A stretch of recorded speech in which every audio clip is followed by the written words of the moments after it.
Okay, just for kicks, I thought we'd build together a Jolly Rancher shiv. Okay, so this is survival ingenuity at its finest. There is probably no better example of using what you have to get what you need than making some type of a self-defense tool out of Jolly Ranchers. Okay, this one is obviously featured as the last skill in, or as the last weapon in my urban survival weapons guide. So you can see a couple of pictures of that in there, but included in your box this month is a mold that we've had made in order for you to make your own if you feel so inclined. It's actually kind of a fun project. And we've included 10 Jolly Ranchers for you to use for your forge. Okay, so the only other thing you'll need besides your forging material and your mold is a piece of tin foil, okay, and that's to line your mold with. All right, so what we're gonna start with is I've built a kind of a little melting device, and this is actually the Canet in the Urban Survival Weapons Guide. This is actually what we are using as a hand catapult, but it makes a perfect tool for melting down Jolly Ranchers as well. Just using a piece of pipe strapping around an old soup can, screwed to a stick, and that makes a really perfect improvised melting kind of, you know, imagine that you're melting like lead bullets or something. That's what this reminds me of. Okay, so I'm just doing this inside, but this would be perfect for out on a campfire as well. Okay, so we're working with melting down sugar essentially, so you want to be really careful. You don't want to spill this on you, and you don't want to get it on you because it's going to be hot and sticky. Okay, so all I'm going to do is I'm just going to take my Jolly Ranchers, going to resist the temptation to eat them all, and I'm going to drop them into my can. I've got the heat on already. We are melting sugar, so low and slow is best. You don't want high temperatures. You don't want anything crazy to happen.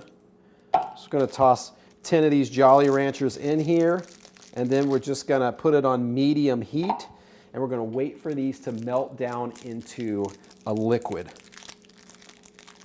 All right. Starting to melt a little bit already. Not much, but a little bit.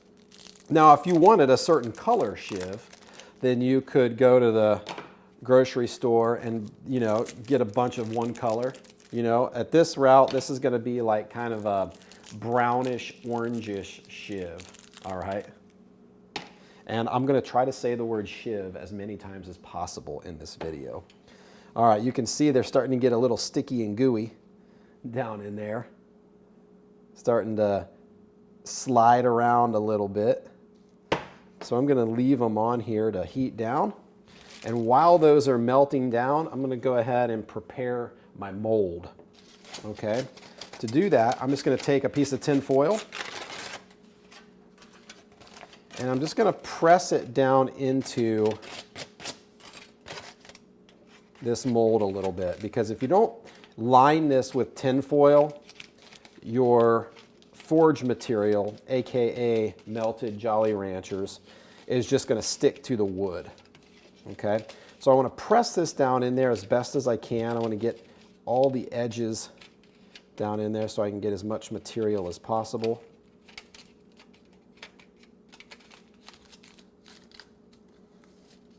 All right.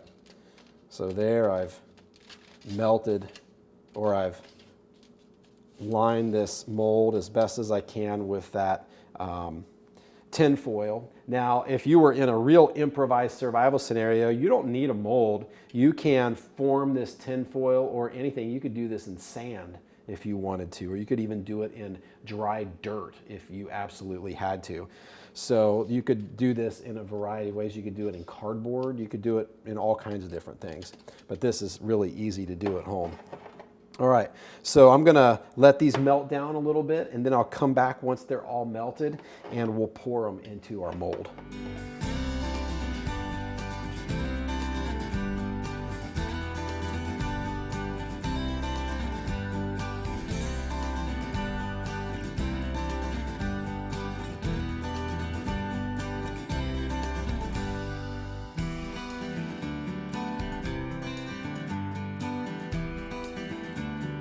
If you think Jolly Ranchers smell good, you should put all the colors together and melt them. Then it smells really good because this smells awesome.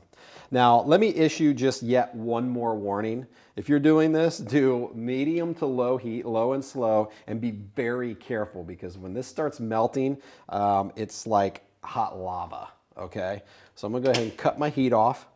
These Jolly Ranchers are all nice and gooey and melty, and I'm going to immediately pour those like I feel like I'm in the Patriot, melting down little lead toys to make bullets for my gun or something. This is so fun.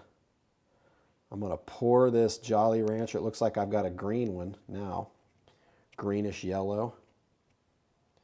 All right, I'm gonna fill my mold with gooey Jolly Rancher.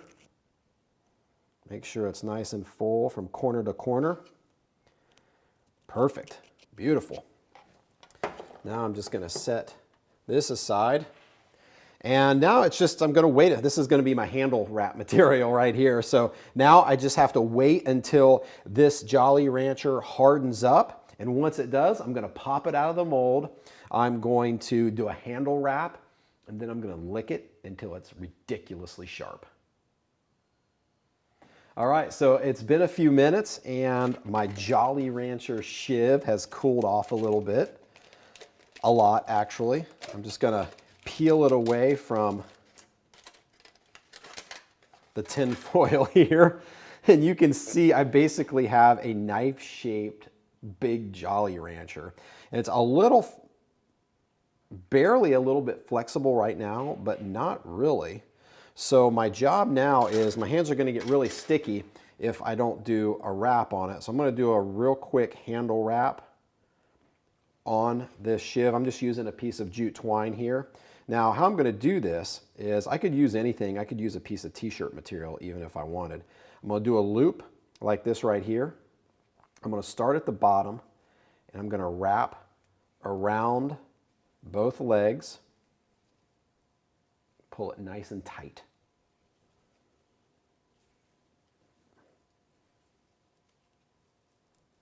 Otherwise, my fingers are going to get super sticky. All right, there's that handle right there is plenty big. I'm going to take my end, I'm going to stick it through my loop here. There we go. That right there. Now I'm going to pull this bottom tail. This is called a whiplashing. I'll pull this bottom tail, pull it down nice and tight. Then I'm just going to take my actual knife,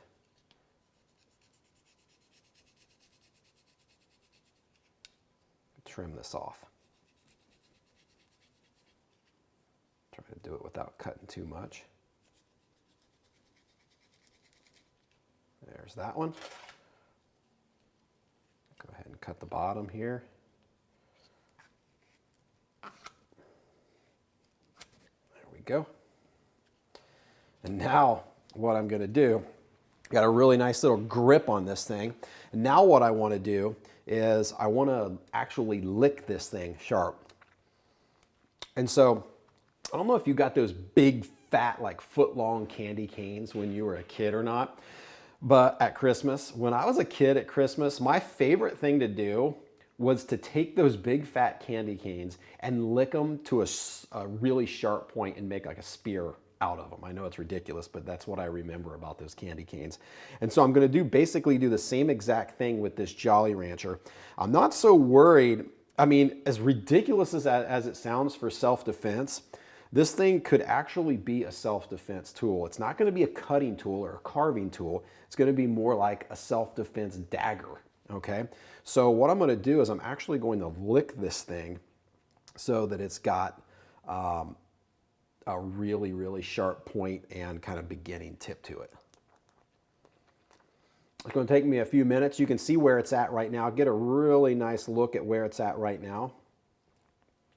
And I'll show you how sharp I can get this after just a few minutes of licking.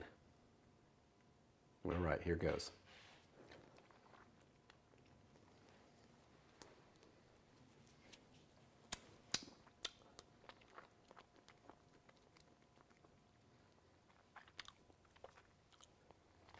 Well, you should feel how sharp that is on my tongue. I mean, look at how sharp I've gotten that. It's kind of like a Tonto point at this stage. It is very, very sharp. And this hard candy is surprisingly durable. I mean, that is really, really sharp. So there you go. In the arena of self-defense, who would have thought that you could have turned hard candy into something improvised that you could actually use to potentially be a self-defense tool? Unbelievable. And it's actually possible.